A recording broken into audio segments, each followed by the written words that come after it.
am joined by Ronnie Kamara, a seasoned entrepreneur, investor, and operator who's shaping the future of clean energy and PropTech across Africa. Ronnie is the co-founder and CEO of CTech Power, a startup pioneering sustainable energy and embedded systems across Uganda and beyond.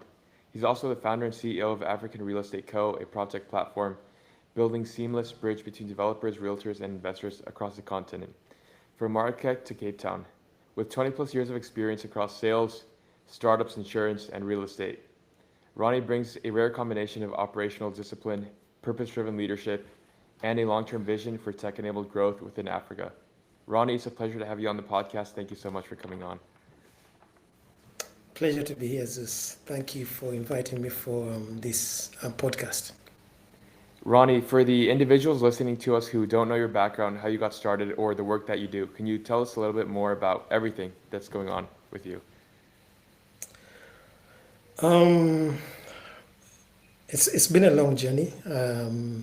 I consider myself a serial entrepreneur, and my hand has been in all sorts of things. But in a nutshell, right now, I'm into the real estate industry, specifically um, property technology. I'm also in the energy sector where we have a startup in the energy sector, which we shall go deep into. But I'm also into agriculture. I do a bit of coffee, not as a farmer, but as a trader, among other Ron, things. so you're focused on those three verticals: real estate, energy, and agriculture. Amongst those three, which one did you start in first, and how do you hope to scale each one of those?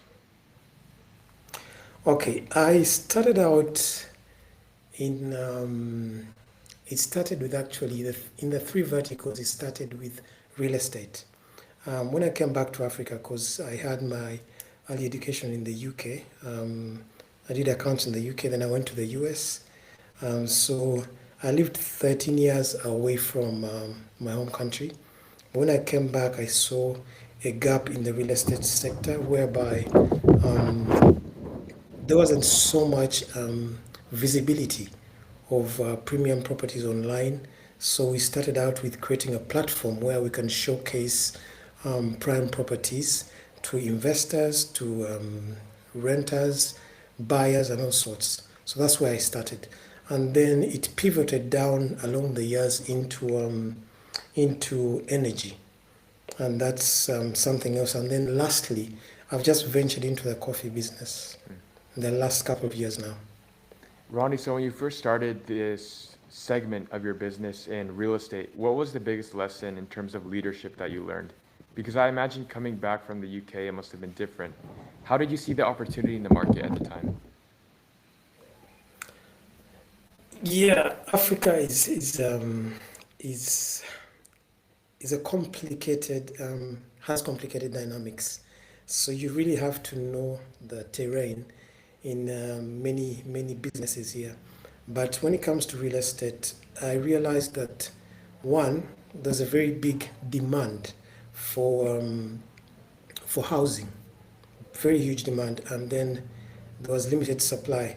But also, there was need for emerging technology to merge with with the supply and demand in this industry. So I was really attracted to it. One, because my mother, who lives in the U.S. in Boston, um, started out building apartments for rent. So when he did that, I managed the project. So my first hand into real estate was that I managed the project to build her apartments, and then got the experience, got the love and the passion for it. So that's how it all actually started out. And That from sounds then on, amazing. I went into the technology behind it, creating a platform where you can market and advertise your properties.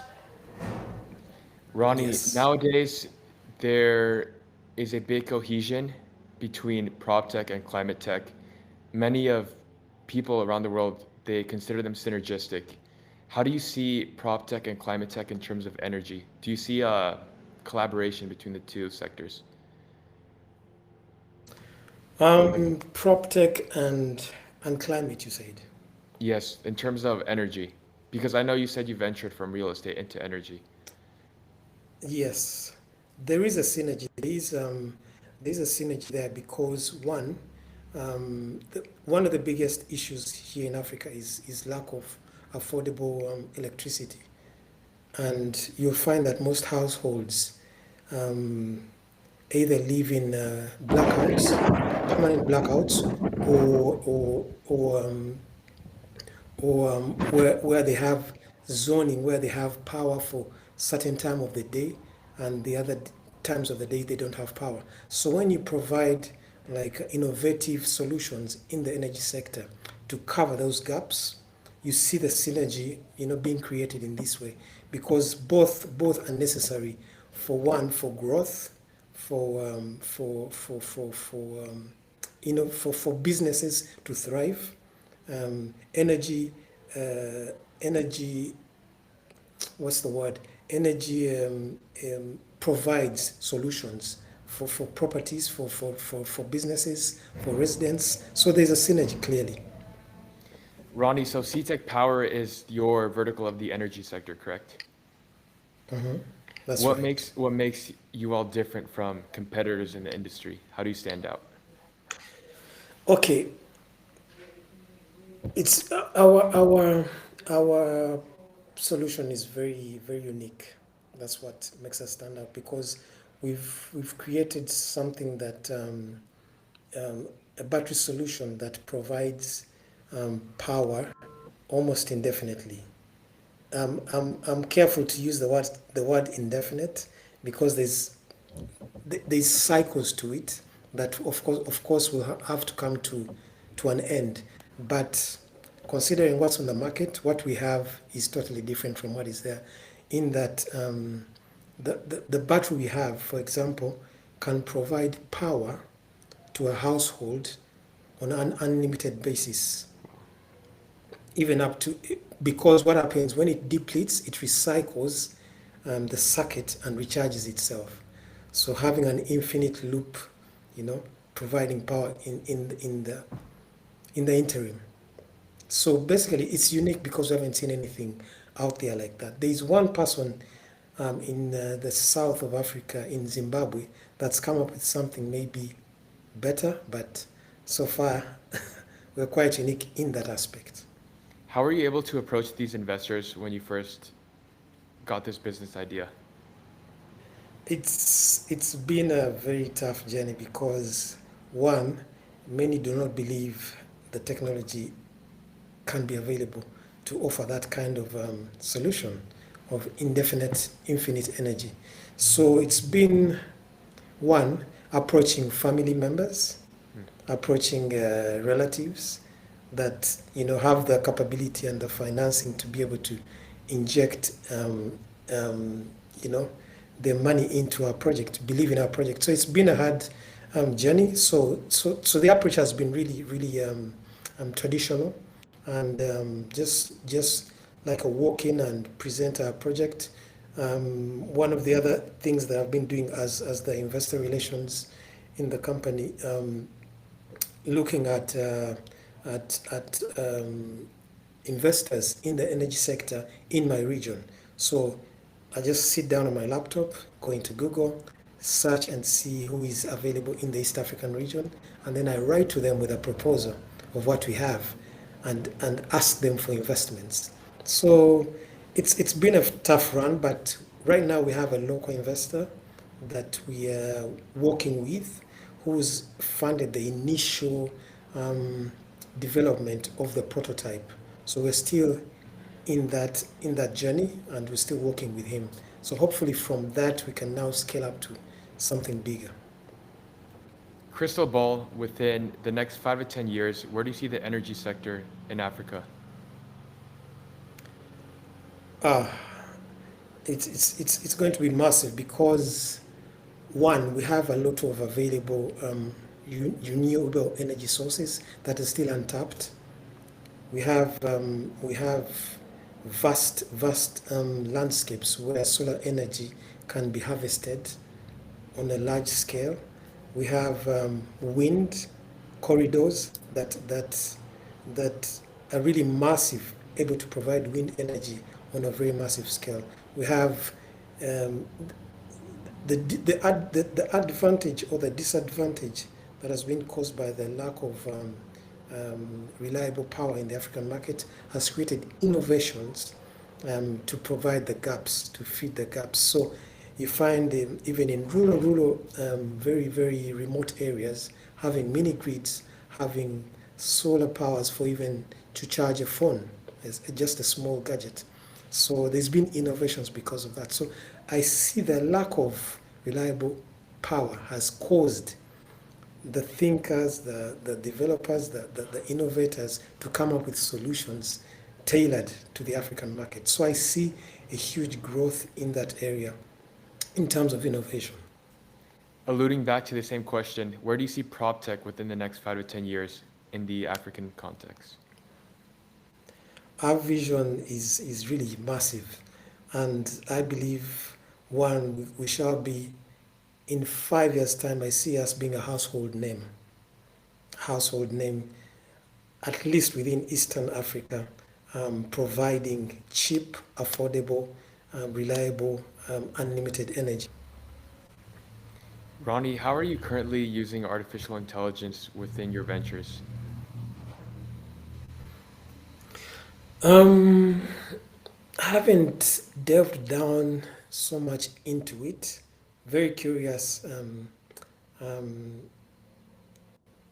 to find the need for it because I know, for example, in our in our battery and our CTEC power battery, I know there's going to be need for AI to provide things like analytics, like statistics, like data for use for end users. So I'm sure we're going to have to find need to use Internet of Things (IoT) and also AI to provide seamless services remotely controlled by end users for our gadget in their homes, in their businesses. So I'm sure we have to adopt it one or the other. We haven't ventured into it yet, but I know we have to adopt it. Right, right. That makes complete sense. Ronnie, when you're speaking to investors, entrepreneurs, developers, anyone who wants to make change in Africa, what do you tell them to dive into Africa and get in here because there's massive opportunity, as you mentioned? Can you rephrase the question? Yes, when you're speaking to investors, entrepreneurs, and developers, what do you mention to them Uh-huh. to get into the African market? Because you mentioned there's lots of opportunity. How do you frame it? How do you frame it? One,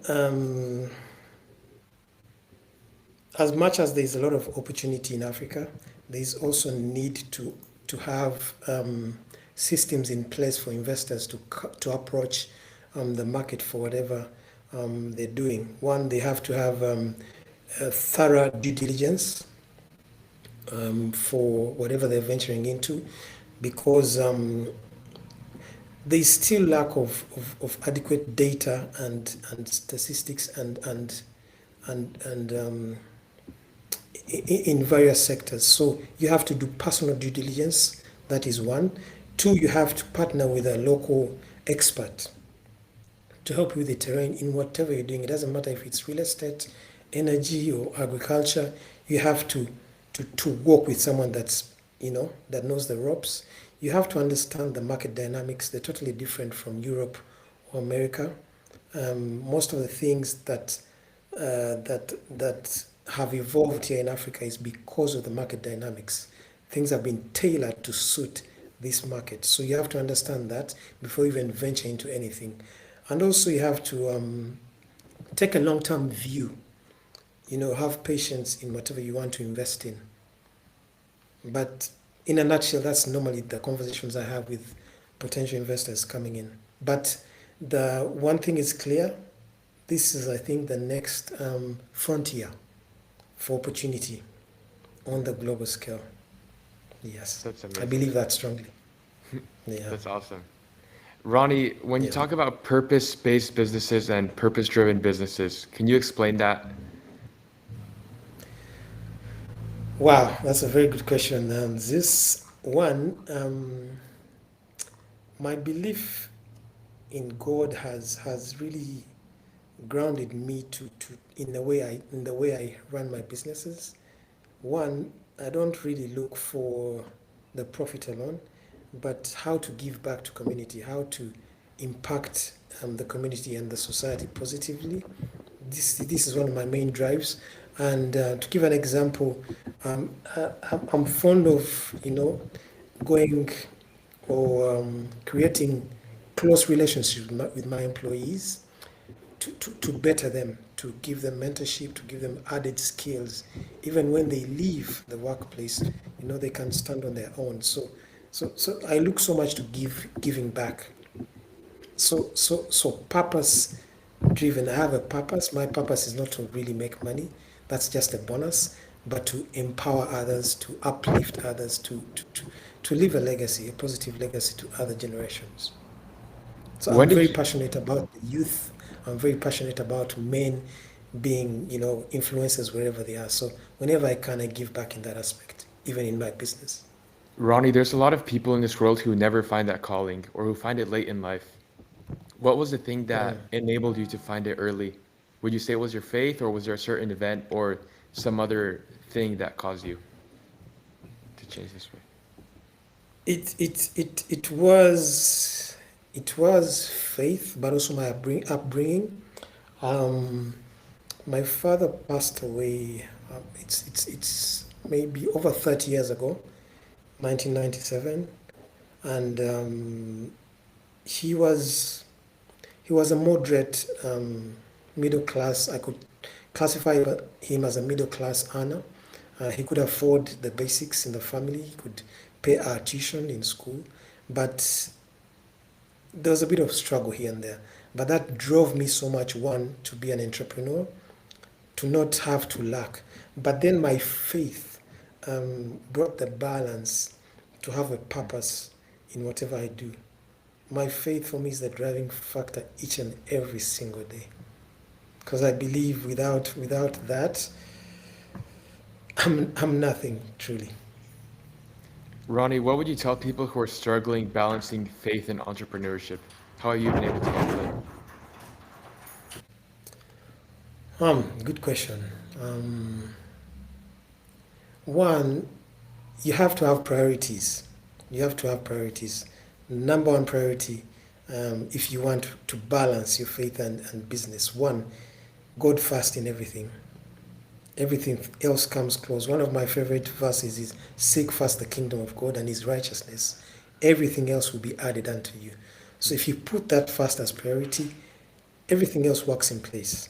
Then that governs how you actually do business, how you interact with others, with workmates, with partners, with investors. This guides you actually. So for Ronnie, me, it's been a compass, and that's it. tell us a couple of more verses or references from the Bible that they're constantly playing in your mind that guide you, some principles that you live by. Yes. Um, One, to pray all the time. Philippians 4, 6, and 7. I'm so aware of my mind that I try to avoid anything that distracts my mind, causes me to be worries, to have worry or anxiety.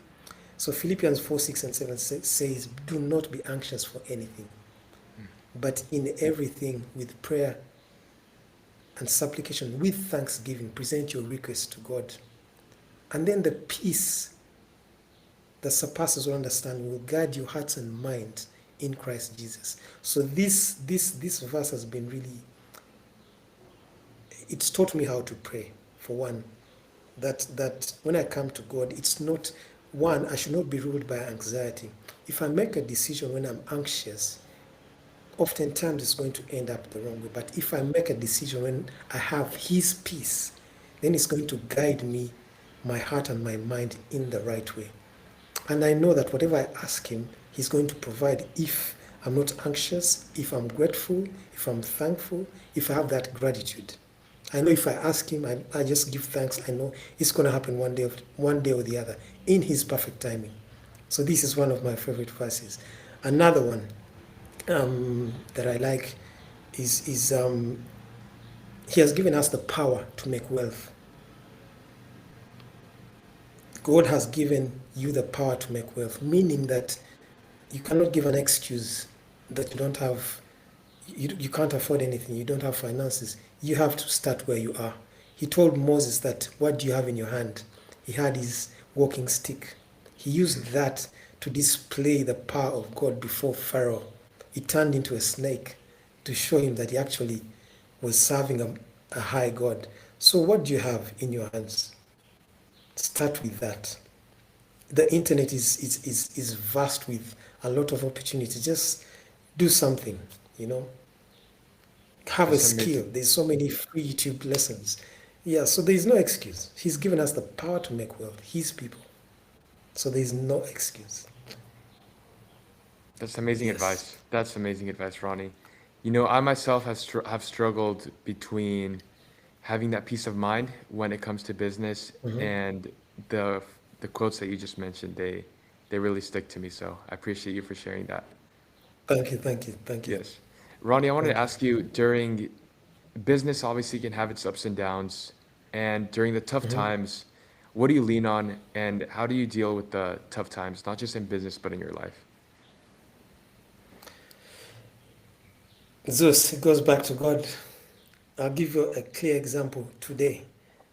Today, where I'm in the countryside where we do the coffee business, and um, the season has been quiet these couple of months. So we have one more month for the season to start again for us to trade in the coffee business. So I decided to venture into brick making. You know, making bricks that build brick and mortar, that build houses. So it's a massive project. We're making maybe maybe 70,000 bricks, Wow. but but I was at the site this morning and this afternoon, and there were clouds forming up, and when the clouds form up, if we're not ready, they might destroy what we have. So I walked across the site, praying to God, asking Him, your rain is good, Lord, but may it not rain right here. May it rain somewhere else. Your word says that you prosper the works of our hands, that everything we touch shall prosper, that your blessing has no sorrow your blessing adds no sorrow to it. Meaning that if this rain comes and destroys these bricks today, then it's adding sorrow. But that's not what your word says. Your word says you shall bless the works of our hands. So Lord, I was showing him these are the works of my hands. So do not you bless them, you don't destroy them. So I believed that. And lo and behold, the clouds parted and went, and you could see the rain across the landscape, but not there. And it's been happening like this for the last maybe week. That's awesome. I mean, I don't know Yeah. what to say, So Ronnie. it's That's just my amazing. trust. It's just trust in God. Even in my life, if something doesn't go the way I feel, I just trust Him that His good timing will happen. Ronnie, now venturing out of business and out of faith, I want to hear what do you do for fun? What's your day-to-day look like on weekends and just like that? Honestly, I'm not much of an outgoing person, but I like to watch some series, movies when I get the time, go out for dinner, have a meal, and then, of course, go to church on Sundays when I'm not up country. And that's pretty much it. And then read a book. I watch a lot of podcasts, motivational podcasts. One of my favorite one is called The Deep End. I've learned so much from it. It's godly, and but with practical insights with everyday life in business and other aspects. So I watch a lot of podcasts when I'm Hmm. driving. I drive a lot, so my car is my altar actually. So I never listen to anything that is not impactful.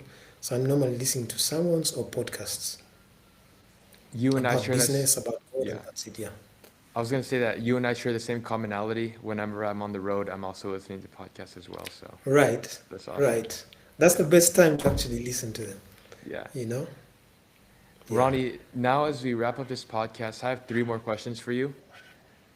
sure. Where do you see yourself within the next 5 to 10 years? Okay, I'm actually turning 50 next week. Happy early birthday.